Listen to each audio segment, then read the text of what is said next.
Hablando con científicos. Un programa de cienciaes.com para divulgar los avances de la ciencia contados por sus protagonistas. Con Ángel Rodríguez Lozano.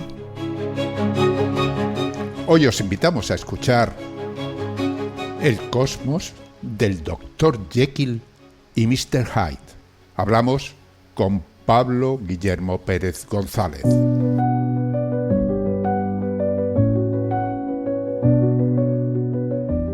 En las calles oscuras y neblinosas del Londres victoriano, Robert Louis Stevenson escribió una de las historias más inquietantes de la literatura, el extraño caso del Dr. Jekyll y Mr. Hyde.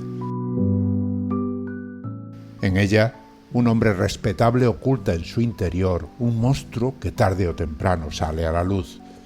Stevenson hablaba de la dualidad humana, de esas fuerzas, una luminosa y otra sombría, que conviven dentro de cada uno de nosotros. Más de un siglo después, los astrónomos han descubierto que esa misma metáfora se esconde en el propio universo. Pablo Guillermo Pérez González, investigador del Centro de Astrobiología y nuestro invitado en Hablando con Científicos, nos cuenta hoy los detalles del hallazgo. Los protagonistas no habitan en una calle oscura de Londres, sino en un rincón remoto del cosmos, tan lejano que la luz que hoy nos llega partió de allí cuando el universo tenía apenas un 10% de su edad actual. A 12.000 millones de años luz de la Tierra brillan, o podríamos decir brillaban, dos galaxias hermanas tan distintas que, como no podía ser de otra forma, las han llamado Jekyll y Hyde.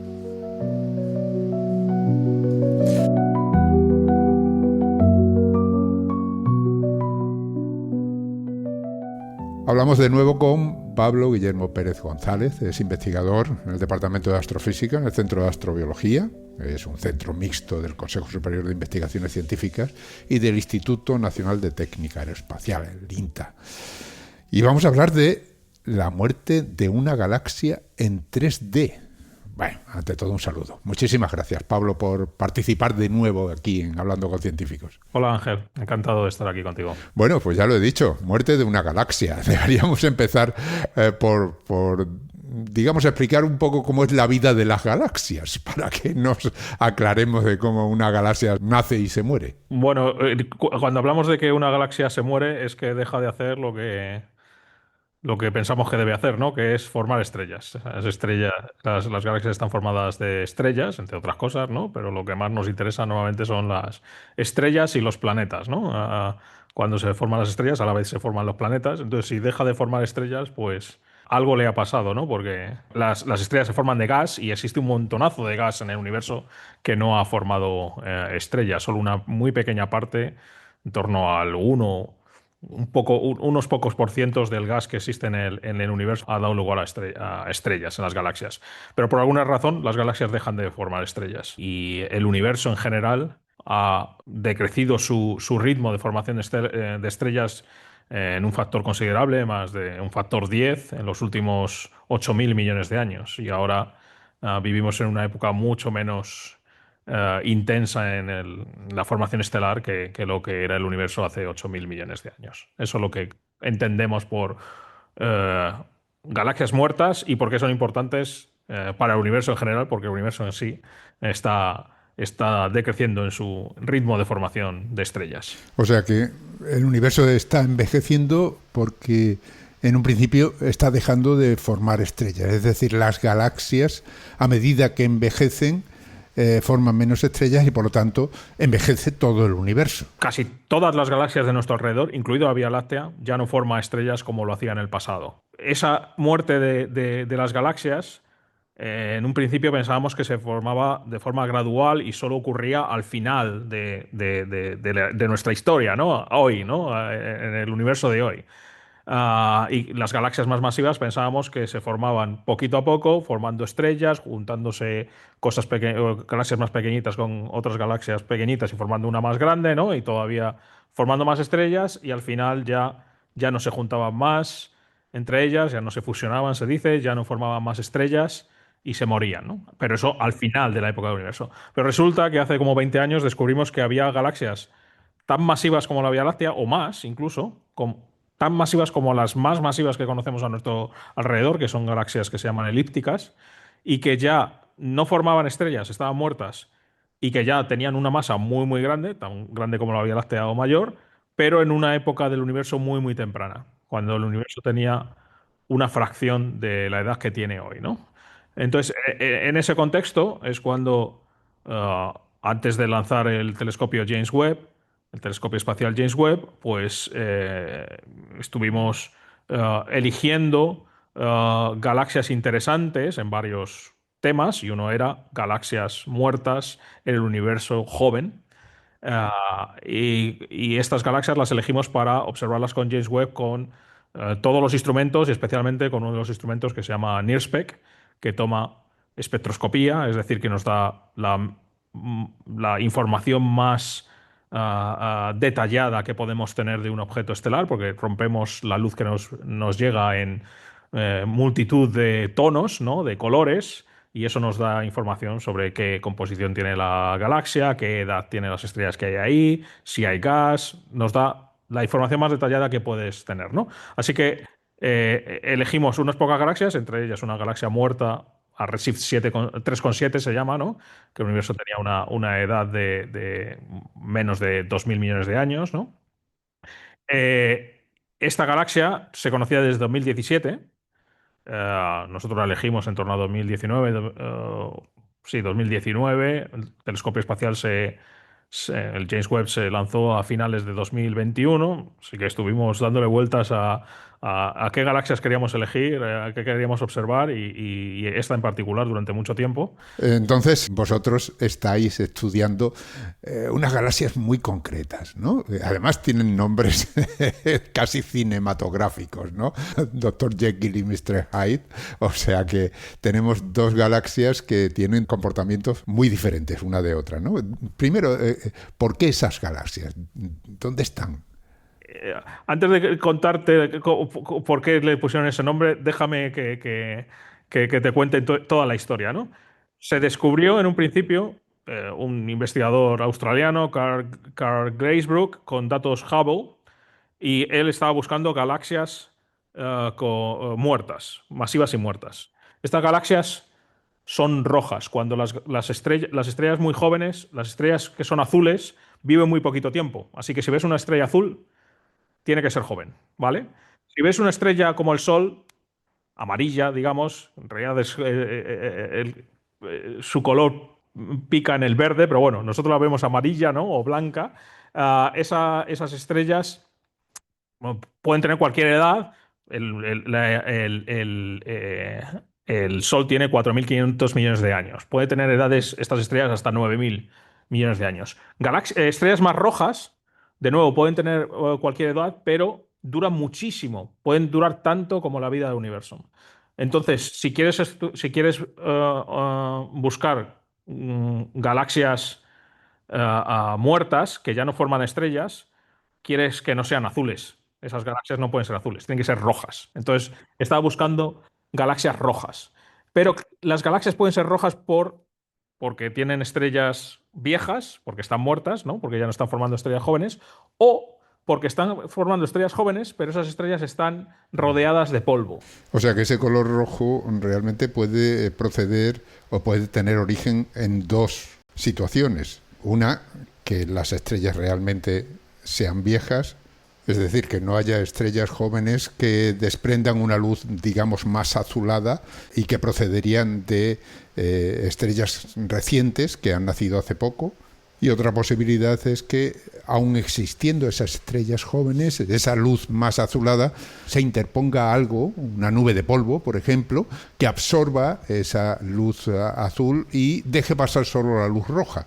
Y por lo tanto, dé la impresión de que estamos observando una galaxia vieja. siempre lo suelo explicar, pues como cuando estamos en estas tardes de verano y nos viene a España una nube de polvo del Sáhara, la atmósfera está llena de polvo y vemos unos atardeceres súper rojos, muy bonitos, no muy buenos seguramente para las alergias y para los pulmones, pero se está enrojeciendo la luz, ¿no? Pues es lo mismo que pasa en las galaxias. Pueden ser rojas porque son jóvenes, pero con mucho polvo. Entonces, cuando se descubrió por Clark Gracebrook, dijo, esto es una galaxia muerta. Pero unos pocos meses después, otros investigadores utilizaron un telescopio que es sensible a galaxias con polvo, un telescopio que se llama el JCMT, con un instrumento que se llama SCUBA, que está en Hawái, ¿vale? Y dijeron, no, estamos detectando emisión de polvo de esta galaxia, o sea que no está muerta.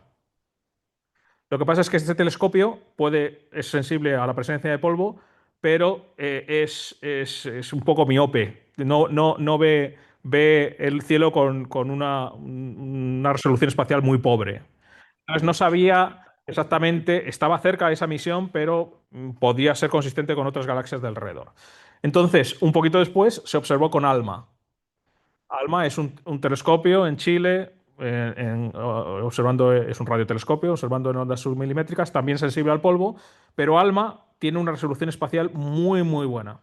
Entonces dijo, sí, confirmamos que estamos viendo emisión de polvo, pero no viene de la galaxia de Glazebrook, viene de una galaxia que está al lado, muy, muy, muy cerquita, a solo 3 kiloparsecs, que es 3.000, pues unos 9.000 años luz, ¿no? Parecido a la distancia un poquito más allá de lo que están las grandes nubes de Magallanes, no mucho más allá de galaxias que tenemos alrededor, ¿no? Así que, claro, era una galaxia que no se había visto. Carl Grace no lo había visto porque era completamente invisible en Hubble. Estaba oculta. Oculta en inglés es hidden. Entonces llamó a la galaxia de ALMA Hyde, estaba oculta, y además no era la que le gustaba, era una versión pervertida de la galaxia que a él le gustaba, que era Jekyll. Y entonces llamó a las dos galaxias Jekyll and Hyde. Jekyll es una galaxia muerta, eh, masiva muerta, y Hyde es una galaxia también masiva, pero formando estrellas muy activamente y enrojecida. Y las dos están una al lado de otra, en el cielo, y son un par de galaxias ligadas gravitacionalmente. Esa es la historia de Jekyll y Hyde. Bien, has dicho que utilizáis el James Webb, ¿no?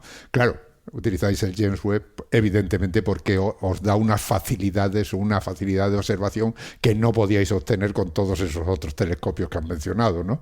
¿Qué aporta el James Webb a la observación de estas galaxias? Vale, pues elegimos esta galaxia, Jekyll en un principio, aunque era interesante que también teníamos Hyde, y entonces ya teníamos dos tipos de galaxias por el precio de una, ¿no? Y lo observamos con NIRSPEC, con el espectrógrafo NIRSPEC, y con un modo muy especial que es que se llama modo de unidad de campo integral, ¿vale? Estaba intentando traducir en mi mente del inglés, que es como normalmente lo decimos, ¿no? IFU se llama, unidad de campo integral.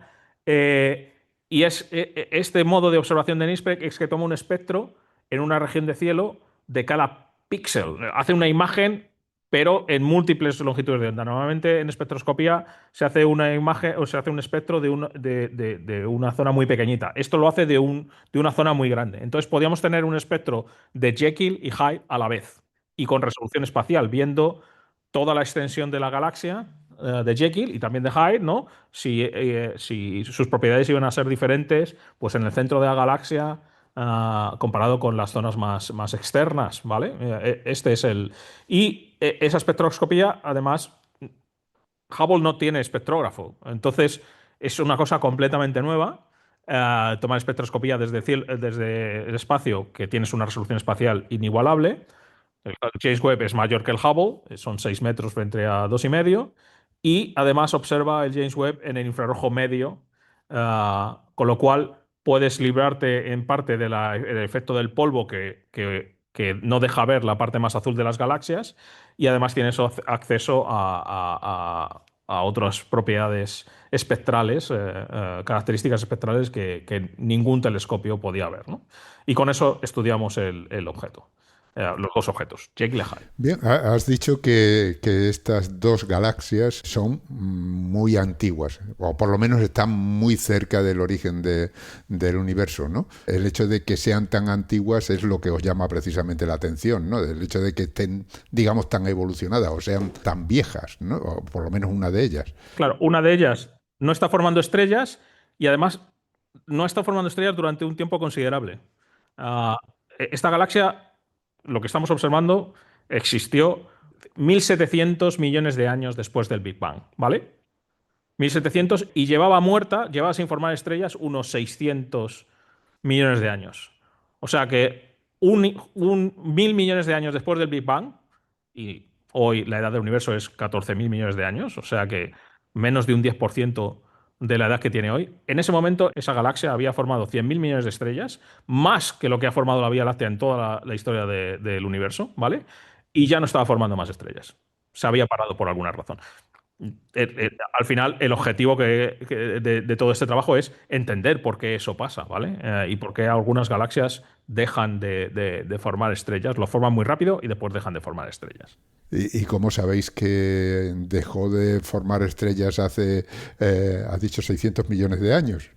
Pues porque los espectros podemos estudiar con mucho detalle cómo emite esa galaxia y ver que en cada color qué estrellas explican la emisión de la galaxia. Esa galaxia emite más en longitudes de onda de 3 micras frente a 2 micras. Eso solo es posible si tienes un tipo de estrellas, ¿vale? Como las galaxias, o sea, las estrellas más masivas desaparecen muy rápido, viven muy poco tiempo, pues puedes ver cuál es la estrella más masiva, a grandes rasgos te lo estoy diciendo, cuál es la estrella más masiva que hay en esa galaxia. Y eso te da la edad. Entonces, en esta galaxia solo hay estrellas, las estrellas más calientes de 100.000 grados en su atmósfera han desaparecido, las de 50.000 han desaparecido, las de 5.800, que es el Sol, no han desaparecido. O sea que al menos eso te diría que la galaxia tiene que tener menos de 9.000 millones de años. Eso no es muy informativo porque el universo solo tenía 1.600, ¿no? En ese momento. Han desaparecido todas las estrellas hasta las estrellas como Vega. Vega es una estrella que se llama de tipo A, que tiene unos 10.000 grados en su atmósfera, y esas estrellas solo viven del orden de 500 millones de años. Así que eso nos dice la edad. Esto a grandes rasgos, cuando lo haces más detalladamente con todos los tipos de estrellas, pues la edad que sale es unos 600 millones de años. Pero estás hablando de observar unas galaxias que están lejísimos. O sea, realmente estamos hablando, si habláramos en años luz, su luz partió de allí hace... Sí, más de 12.000 millones de años. 12.000 millones de años. ¿Y a esa distancia podéis ver estrellas? Es imposible, ¿no? No vemos estrellas, vemos...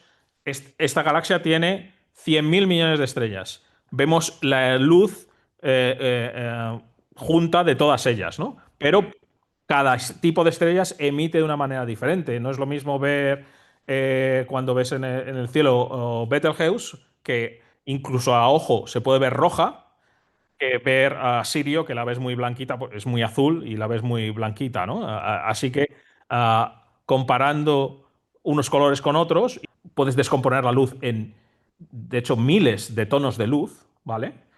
Pues puedes estudiar en detalle qué combinación de estrellas debe existir en la galaxia, ¿no? Claro, o sea que si veis un color determinado, sabéis que ese color corresponde a ese tipo de estrellas y entonces correcto, del conjunto vais extrayendo ahí información. Bueno, una maravilla, la verdad. Color, en un principio, la forma más sencilla de medir un color es, pues tú pones un filtro azul que solo deja pasar la luz azul, pones un filtro rojo, solo deja pasar la luz roja. Si en el filtro azul no ves nada, la galaxia es roja. Si en el filtro rojo no ves nada, la galaxia es azul. Si ves algo en los dos, pues comparas, ¿no? Su manera más sencilla solo son comparar dos longitudes de onda, dos tipos de fotones, ¿no? Pero aquí no tenemos dos. tenemos miles de filtrillos, ¿no? De filtros pequeñitos. Entonces podemos comparar, hacer todas las comparaciones. Ya no son comparación entre dos cosas, sino entre miles de cosas. Y entonces la información que tenemos es muchísimo más detallada. Es el gran poder del espectrógrafo NIRSPEC del James Webb. Bueno, has hablado de la vida, digamos, de una galaxia, tal y como se pensaba que era. Dices que esta es una galaxia vieja en un universo joven. No cuadra, ¿no? Claro, no cuadra. Eso, según los modelos, eso solo podría ocurrir cuando ya ha pasado toda la historia del universo. Por alguna razón han dejado de formar estrellas. ¿Por qué puede una galaxia dejar de formar estrellas? Porque no tiene más combustible. El combustible es gas. Ya te he dicho al principio que hay un montonazo de gas. Y es el gran resultado, además de uno de los grandes resultados de este artículo, y es que hemos visto como tomamos espectros de la galaxia y de toda la zona circundante, porque es una unidad de campo integrado en un cuadradito alrededor de la galaxia, hemos visto gas alrededor. Ya no es que viéramos solo las galaxias, Jekyll y Hyde, hemos visto nubes de gas. Ni siquiera sabemos si lo que hemos visto alrededor son galaxias, creemos que solo es gas. Gas muy, muy caliente. Muy, muy caliente, del orden de 10.000 grados. Claro, ese gas tiene que estar calentado por algo, ¿vale? Son concentraciones, son un par de nubes y además que tienen bastante estructura. Son nubes que se están moviendo dentro de ellas, unas partes a 200 kilómetros por segundo con respecto a Jekyll, otras partes a 1.000 kilómetros por segundo. Son velocidades para nosotros grandísimas, pero para las galaxias también bastante grandes, ¿no?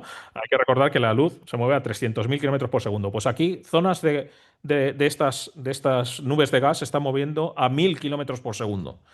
Eso es grandísimo. Nosotros alrededor del centro de la Vía Láctea nos movemos a unos 250 kilómetros por segundo. ¿Vale? Si nos moviéramos a 1.000 kilómetros por segundo, la galaxia no nos podría mantener dentro de ella y tendríamos una velocidad superior a lo que se llama la velocidad de escape. Nos iríamos. Pues esto tiene, parte de estas nubes tienen 1.000 kilómetros por segundo. Eso quiere decir que para que eso exista y no escape, la cantidad de masa que tienes dentro es gigantesca. La verdad es que es una historia fascinante la que cuentas y aún quedan muchos resultados de ese estudio, pero los vamos a dejar para dentro de un momentito. Ahora vamos a tomarnos un pequeño descanso. Volvemos enseguida.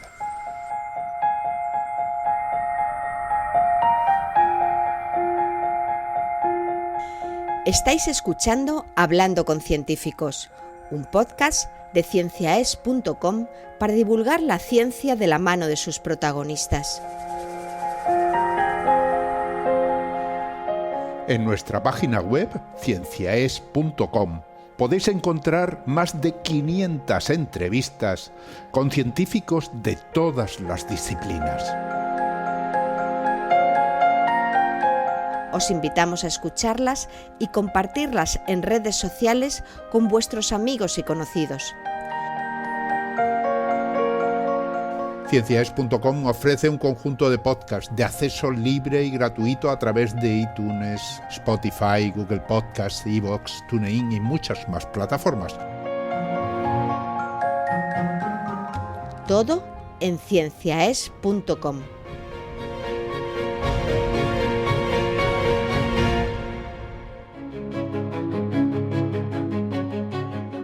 Continuamos hablando con Pablo Guillermo Pérez González. Es investigador en el Departamento de Astrofísica en el Centro de Astrobiología, un centro mixto del Consejo Superior de Investigaciones Científicas, el CSIC, y del Instituto Nacional de Técnica Aeroespacial, el INTA. Pablo, hablábamos de esas dos galaxias, Jekyll y Hyde, y no solo de ellas, sino de ciertas nubes que las acompañan con unas velocidades relativas realmente impresionantes que estabas comentando. ¿Qué consecuencias extraéis de esos descubrimientos? Aquí es donde viene también el otro gran resultado, que es como titulamos a la nota de prensa que se ha publicado estos días, ¿no? Y es que este tipo de velocidades, de rango de velocidades entre unos cientos de kilómetros por segundo y unos 1000 kilómetros por segundo, se ve en el universo local, por ejemplo, cuando tienes dos galaxias interaccionando una con respecto a otra y existe lo que se llama fuerzas de marea, y es que la gravedad de una galaxia afecta a la otra, pero como son cosas grandes, no afecta igual a la zona más cercana que a la zona más lejana. Entonces, en la zona más lejana, según se va moviendo, una y la otra se van dejando gas detrás. Y claro, las galaxias cuando se van juntando, no sé si se va a ver el vídeo y me estáis viendo con las manos, No cuando se se ve, va, no se ah, ve. cuando dos cosas orbitan, por ejemplo, un cometa alrededor del Sol, al principio tiene una velocidad muy pequeña y cuando se va acercando al Sol tiene una velocidad muy grande, ¿vale? Si tiene una velocidad demasiado grande, pasa de largo del Sol y no vuelve jamás. Si tiene una velocidad muy grande, pues va incrementando, pero no es suficientemente grande, el Sol la trae suficiente y da la vuelta y cuando se empieza a alejar, se empieza a frenar otra vez, ¿vale? Su velocidad decrece hasta que otra vez da la vuelta y otra vez está, cuando está muy cerca de el perihelio se llama, la velocidad es muy grande. Cuando está muy lejos, la velocidad es muy pequeña. Pues eso es lo mismo. Dos galaxias. Cuando se acercan mucho, la velocidad relativa entre ellas es muy grande y entonces el gas que se pueden dejar de atrás tiene una velocidad muy grande. Y al revés, ¿no? Cuando está muy lejos, tiene una velocidad diferente, ¿no? Y hay un rango de velocidades del gas que te estás dejando atrás. Pues ahí está, creemos que estamos viendo esas colas de marea en un universo muy, muy joven, lo mismo que vemos con mucho detalle cerquita, con telescopios mucho menos potentes, ¿no? Pero ahora, cuando el universo solo tenía 1600 millones de años, y eso nos dice que estamos viendo la tridimensionalidad del sistema, ¿no? Cómo eso ha ido evolucionando porque han ido juntándose y ahí hay una parte tridimensional. Y hay otra parte tridimensional, y ya termino con los resultados principales del artículo, y es que no solo hemos visto estas dos nubes de gas, que por cierto le pusimos nombres de el libro de Robert Louis Stevenson, de Dr. Jekyll y Mr. Hyde, son los personajes principales. Hay otros personajes, hay uno que se llama Enfield, pues a una de estas nubes de gas le pusimos Eastfield, que es parecido, pero además tiene la palabra East porque está hacia el este del sistema, ¿vale? Y hay otro personaje en el libro que se llama Mr. Guest. Pues a otra nube le pusimos Mr. West, que es parecido, pero nos dice además que está hacia el oeste. O sea, que coincidía perfectamente, ¿vale? Y hay otro personaje que conseguimos identificar, y es que delante de la galaxia masiva Jekyll, muerta, ¿vale? De repente, en una longitud de onda muy determinada, una longitud de onda que corresponde a una transición atómica del sodio. Lo que vemos de Jekyll es mucho menos brillante en esa longitud de onda muy específica que lo que esperaríamos. Y eso solo es posible si delante hay una nube que tiene sodio. O sea que de todas las frecuencias de luz que emite la galaxia que está detrás, una parte de ellas, un color digamos muy específico, excita esos átomos de sodio y lo que hacen es que se comen esa frecuencia, ¿no? Y como consecuencia no la dejan pasar, por eso falta. Es el caso contrario a las luces de neón. También hay luces de sodio, ¿no? Cuando pones sodio muy, muy, muy caliente, emite en una longitud de onda que está en el naranja y es naranja, ¿vale? Pues aquí es el caso contrario, es sodio muy frío y entonces si hay una cosa más caliente detrás, absorbe. Y ves que la luz que nos viene de Jekyll se oscurece justo en esa longitud de onda naranja. Claro, o sea, se come el naranja.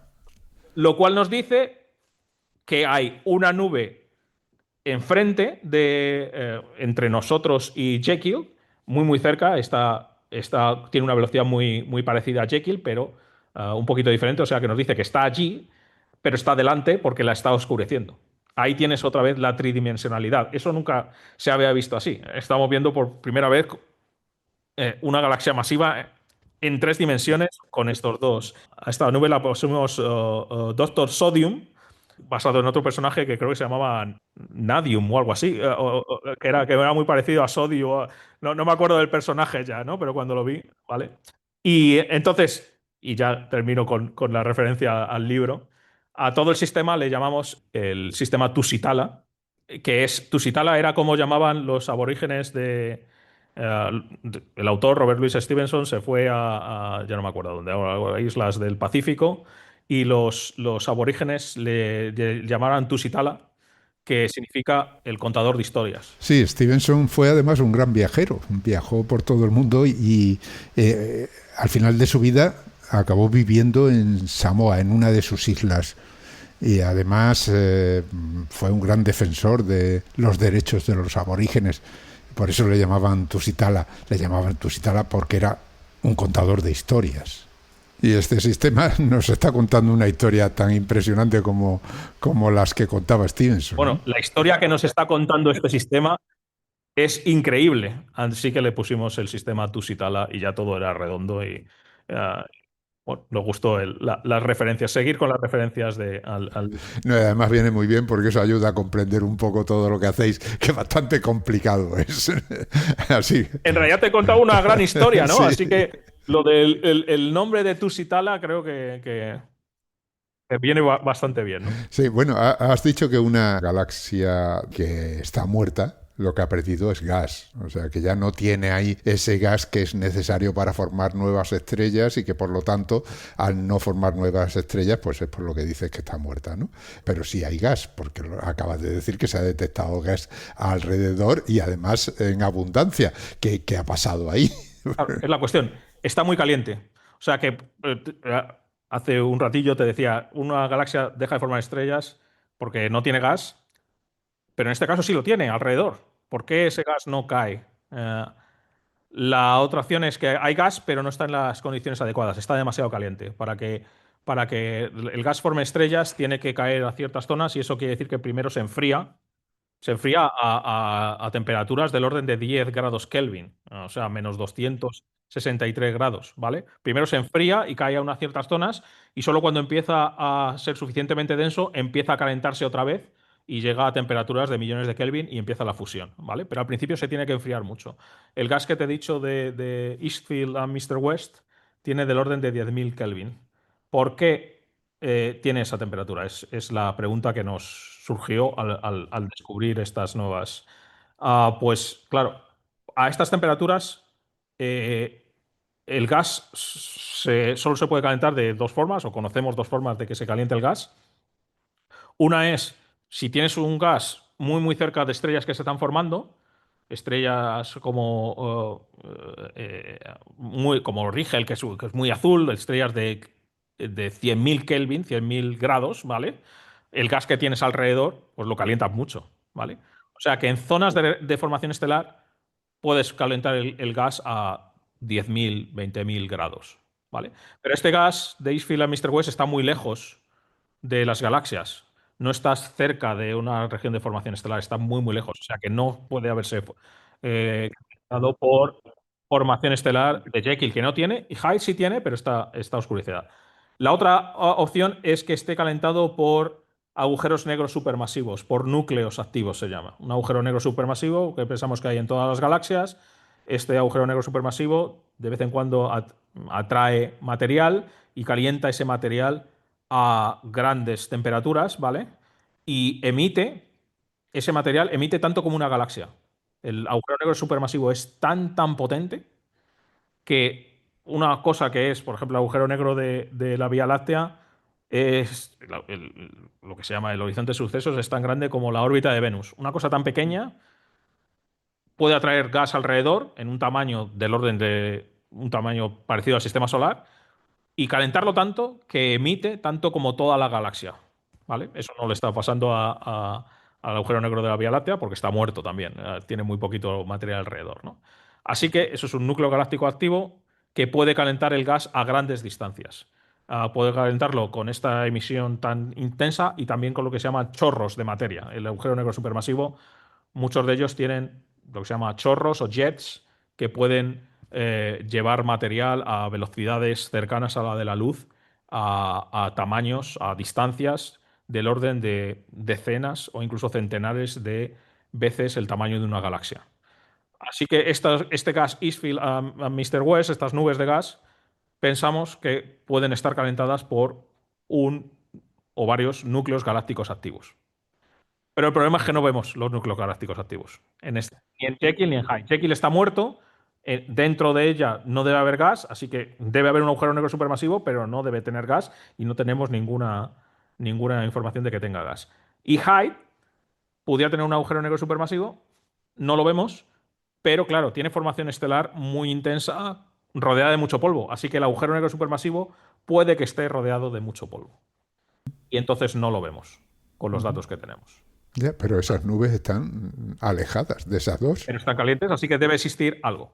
La alternativa también es que, otra alternativa parecida es que a lo mejor en Hyde hubo hace poquito, muy poquito, unos pocos millones de años, un agujero negro supermasivo. Ahora ya no lo vemos porque ya no, hubo un agujero negro supermasivo activo. Ahora el agujero negro supermasivo está ahí, pero está inactivo. Se desactivó hace muy poquito. Entonces calentó el gas hasta hace muy bien poquito y se acaba de parar y todavía vemos el gas caliente. Una vez que ya no lo calientas, el gas se enfría y ya no lo ves. Así que puede que se vea se llaman ecos de la existencia de un agujero negro supermasivo activo. Eso se ha visto en el universo local únicamente y esta es la primera vez que vemos algo parecido a distancias cosmológicas. Vaya, o sea que tenemos toda una historia que ahora hay que replantearse otra vez los modelos, ¿no? Porque ya no podemos decir que las galaxias tengan una evolución, digamos, tan clara como contabas al principio, de que si se van juntando más materia, van juntándose galaxias más pequeñas para formar una más grande, todo eso requiere su tiempo. Ahora, ¿qué hacemos? ¿Cómo vemos la historia? Pues sabemos que algunas galaxias paran de formar estrellas, pero tienen gas alrededor. Ese gas es calentado por algo. AGN, los núcleos galácticos activos son lo que pensamos que puede ser. Tenemos que comprobarlo con más datos. Realmente, eso es una teoría que hay que confirmar. Y en este caso, por ejemplo, ni siquiera vemos el agujero negro activo. Así que quizás no son los culpables, o quizás hay que ver que esos agujeros negros supermasivos activos se pueden activar y desactivar, pero todavía son suficientemente eficientes para calentar todo el gas que hay alrededor de las galaxias y evitar que sigan formando estrellas. Y todo ese proceso es algo que todavía no conocemos demasiado bien.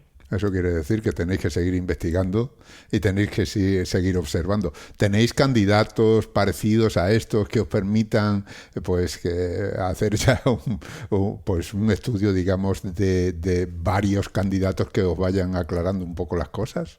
Sí, hay varios grupos en todo el mundo que están observando este tipo de galaxias. Lo que pasa es que normalmente están observando este tipo de galaxias muertas, masivas y muertas en el universo joven, solo centrándose con espectroscopía, que solo obtiene datos en el centro de la galaxia, no con esta resolución espacial. Estos datos de Jekyll y Hyde son los únicos que existen ahora mismo sobre este tipo de galaxias, a galaxias tan lejanas, ¿no? Así que hay que tomar más datos de este tipo, a ver si estas nubes de gas caliente son comunes en todos los objetos. Para eso solo puedes hacerlo si tomas datos IFU de esta unidad de campo integrada. Y por otro lado, en este caso, no solo tenemos que observar más objetos como este para ver si lo que hemos aprendido de este es algo general, sino que también este en particular y los otros tenemos que observarlos de otras maneras. Porque en este, por ejemplo, creemos que tiene que existir o haber existido un agujero negro supermasivo activo y no lo vemos, así que tenemos que tomar otro tipo de datos, ¿no? En vez de espectroscópicos, en este caso, pues queremos obtener datos ahora más hacia el infrarrojo medio y lejano, que sean sensibles a la formación estelar oscurecida, pero también a núcleo galáctico activo oscurecido, ¿no? Y eso se hace con otro instrumento del James Webb que se llama MIRI, en el que también España y el Centro de Astrobiología ha estado bastante involucrado y es lo que queremos hacer ahora. También utilizar ALMA con más detalle para ver si hay un agujero negro supermasivo, ¿vale? Y queremos también tomar datos espectroscópicos mucho más profundos y detallados con otro modo de observación para ver si estas nubes de gas ¿tienen estrellas dentro o no? Creemos que no tienen estrellas dentro, pero puede que alguna estrella exista, que aunque se hayan calentado, a lo mejor todavía en ciertas zonas el gas no se ha calentado de manera suficiente y puede que se haya dado formación estelar, ¿vale? Pues hay preguntas abiertas que este sistema ha abierto y que tenemos que comprobar observando este sistema y otros con datos parecidos para tener suficientes ejemplos y no estar sesgados porque este sistema es muy especial, sea muy especial. ¿Se tienen datos de los tamaños de esas nubes, tamaño con respecto a las galaxias y demás? Sí, sí, sí. Aquí podemos medir tamaños en 2 dimensiones, ¿vale?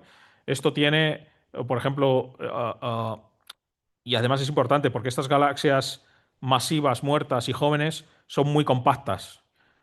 Tienen un tamaño de unos 6.000 años luz, cuando nosotros estamos a 24.000 años luz del centro de nuestra galaxia, ¿no? Nuestra galaxia tiene en tamaño pues unos 50 kiloparsecs, que es 50.000, 150.000 años luz, ¿no? Pues estas son mucho más pequeñas. Concentran más masa, en realidad, Jekyll, más masa, el doble de masa que la Vía Láctea en un tamaño del orden de incluso 10 veces más pequeño que la Vía Láctea, ¿no?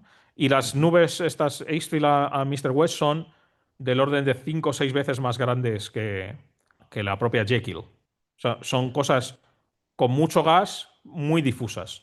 Por eso yo creo que no tienen muchas estrellas, parecen más nubes de gas únicamente, ¿no? Pero a lo mejor en ciertas zonas pequeñitas sí se han formado estrellas, ¿no? Es algo que queremos comprobar, pero son gigantescas. Esto es en tamaño sobre el cielo, pero como te dije, por ejemplo, Mr. West, que es la nube que tiene mayor rango de velocidades, y estamos viéndolo en 3 dimensiones, en exactamente cuál es el tamaño en la dirección de nuestra visión, ¿no? Que intercepta el cielo.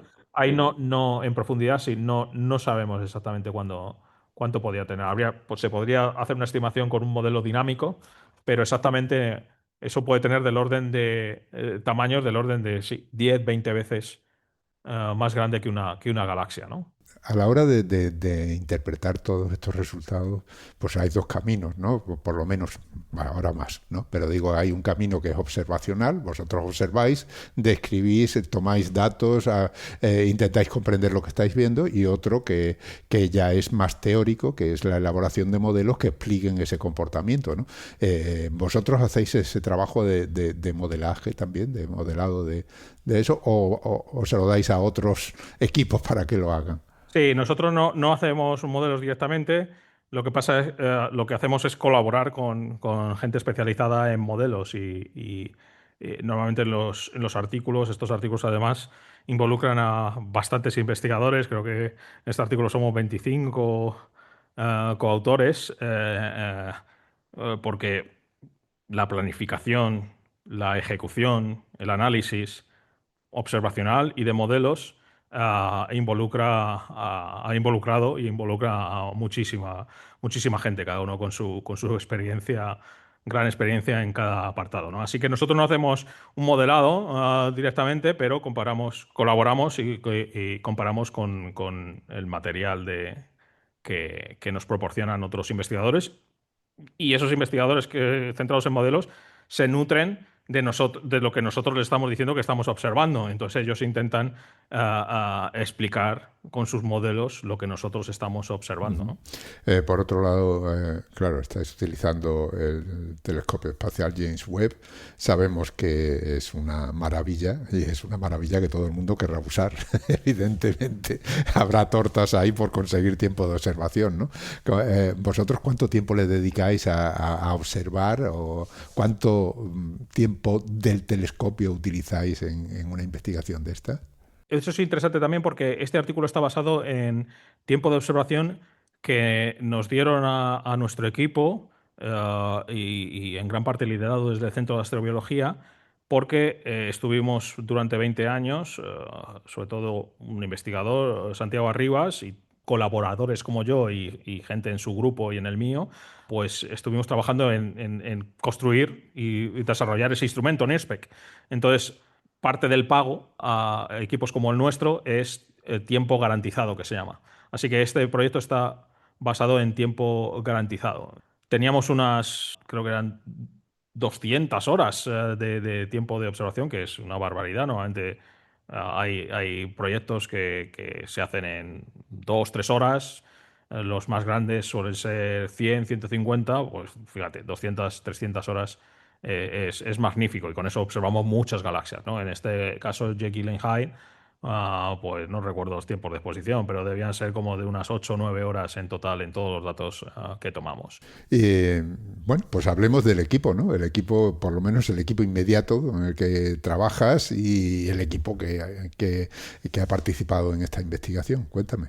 Pues en realidad, además, este es un artículo que está publicado en Nature Astronomy y que en Nature Astronomy te permiten hacer una cosa que nunca lo había visto y está muy bien, y es que puedes tener dos primeros autores. Porque este es un artículo en el que hemos colaborado muy estrechamente un investigador de la Universidad de Cambridge, Francesco Di Eugenio, y yo desde el Centro de Astrobiología, y después investigadores de estos dos centros, que son dos de los más involucrados en este tiempo garantizado de NIRSPEC, y creo que eran de otros ocho centros a lo largo del mundo, ¿no? El equipo está formado por lo que llamamos el NIRSPEC Team, ¿no? El equipo NIRSPEC, que ha estado desarrollando este instrumento durante 20 años y cuenta pues, con expertos y con gente que ha liderado este esfuerzo como Santiago Arribas o desde Cambridge con Roberto Mariolino, o en Italia, en Francia, en Estados Unidos, en Reino Unido. Somos un equipo muy, muy variado. Además, el artículo también usó datos de un proyecto grande internacional que no toma espectroscopía, toma imagen, que es otro completamente diferente en el que yo estoy involucrado, pero teníamos datos de esta misma galaxia solo en imagen y se utilizaron para ciertas partes como medir los tamaños, ¿no? Que me preguntabas antes, ¿no? Liderado por gente del Reino Unido, de Edimburgo.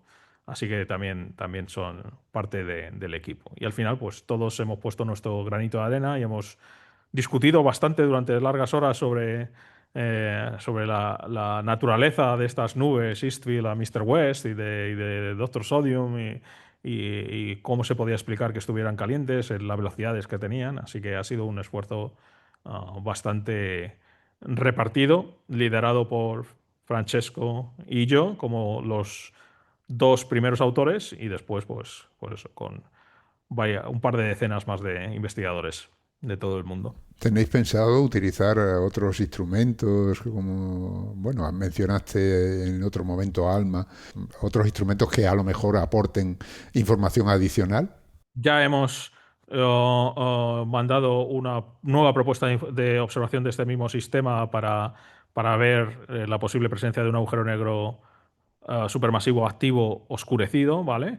Con datos James Webb y ALMA. Es una propuesta combinada que se pueden proponer ahora mismo, ¿no? Eso está liderado por uno de los coautores del artículo, que es Michele Perna, que es otro investigador del Centro de Astrobiología.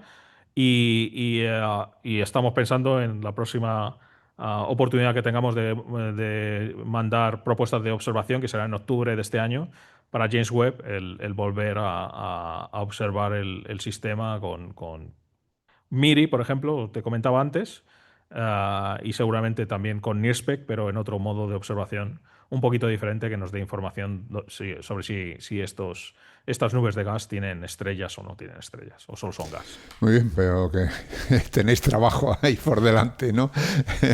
En otras ocasiones que te he entrevistado ya me has hablado de ti, de tu trayectoria. Siempre te recuerdo que entre los oyentes tenemos a estudiantes, que alguno puede estar interesado en estos temas. ¿Qué le dirías? Ya no te voy a preguntar otra vez por tu vida, porque no me la vas a contar otra vez. Yo lo que le digo a los oyentes es que escuchen tus otras intervenciones, porque la verdad es que siempre cuentas cuestiones muy interesantes, porque nos abres un mundo totalmente desconocido, lejano, antiguo, enorme, y creo que interesa conocerlo.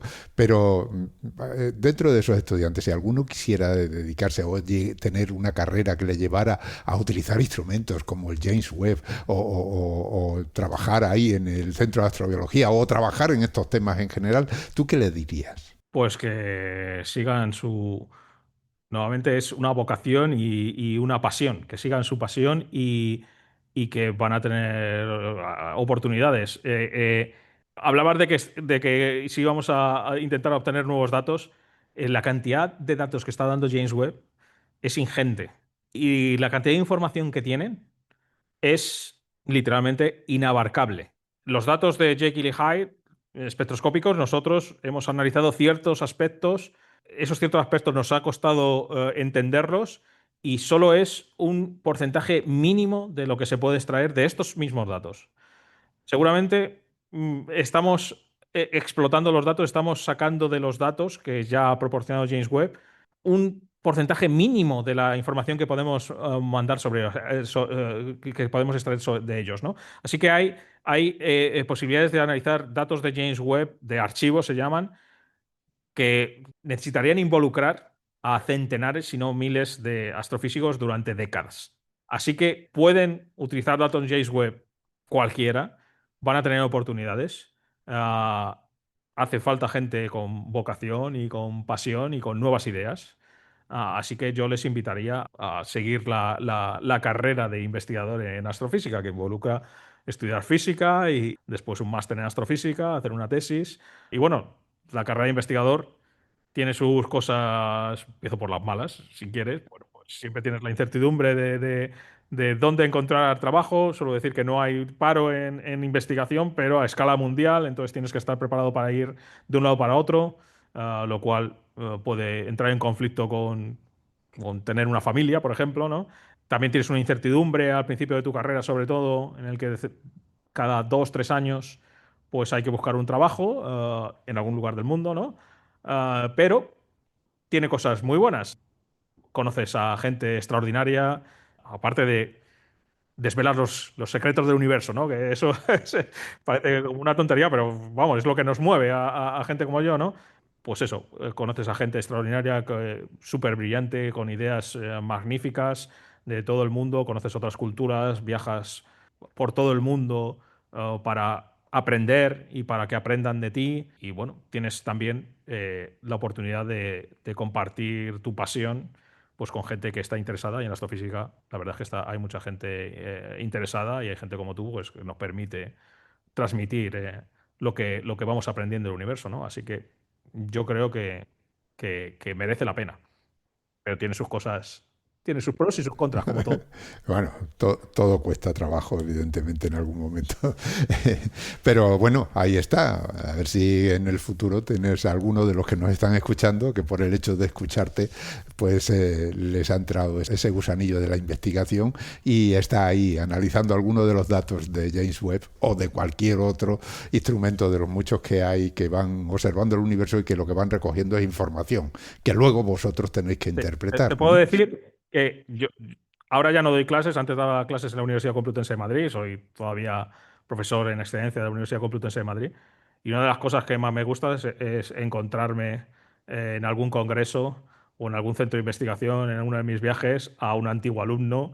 A veces no me acuerdo porque le di matemáticas y era una clase de 80 y le dice, no, me diste clase y la verdad es que, bueno, esto puede usted hacerlo mejor. A veces me dice cosas buenas, cosas, pero la satisfacción de que haya gente detrás tuya a la que puedes haber ayudado y que ahora mismo están liderando grandes proyectos y haciendo su propia carrera es inmensa. Así que ojalá.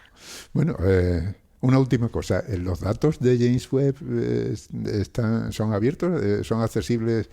¿Cualquiera puede acceder a ellos? Todos los datos, un año después de haberse tomado, son completamente públicos. Y una gran parte de los datos, desde el mismo momento en que son tomados, son públicos. Los datos de los proyectos que se llaman delegado, que son los más importantes, esos desde día uno son públicos. Se los puede bajar cualquier persona. Hay un archivo, claro, hay que saber en qué formato están y exactamente lo que. Pero son completamente públicos. Los datos de Jekyll y Hyde desde hace un año ya, son públicos.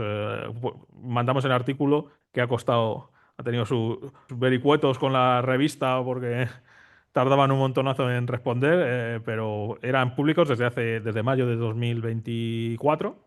Así que ahora, bueno, esos mismos datos los puede bajar cualquiera. Y así miles y miles de horas de tiempo de observación de James Webb son completamente públicos. Eso es cierto para casi todos los grandes telescopios del mundo ahora mismo. El GTC, el Hubble, ALMA, todos esos datos se pueden bajar. Bueno, pues ahí están. A ver si alguien se anima. Nosotros estaríamos encantados que a través de estas conversaciones aparecieran ahí nuevas generaciones de astrofísicos estudiando esos datos. Muy bien, bueno, pues aquí terminamos. Queda mucho de qué hablar, evidentemente, y lo único es agradecerte una vez más que me atiendas porque claro, nos abres un mundo totalmente desconocido y fascinante. Así que muchísimas gracias por participar de nuevo en Hablando con Científicos. Muchas gracias a ti por darme la oportunidad de hablar con vosotros. Hemos hablado con Pablo Guillermo Pérez González, es investigador en el Departamento de Astrofísica del Centro de Astrobiología, un centro mixto del Consejo Superior de Investigaciones Científicas, el CSIC, y del Instituto Nacional de Técnica Aeroespacial, el INTA. Lo dicho, gracias Pablo. Hasta pronto.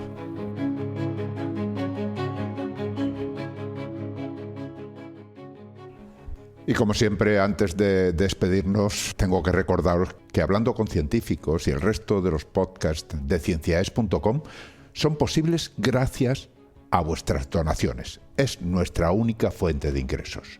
Así que, si escuchas nuestros programas, si te gustan y todavía no te has unido al grupo de mecenas, ánimo, únete.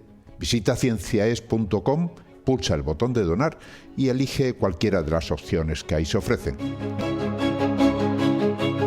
Han escuchado ustedes Hablando con Científicos, con Ángel Rodríguez Lozano. Cienciaes.com. Ciencia para escuchar.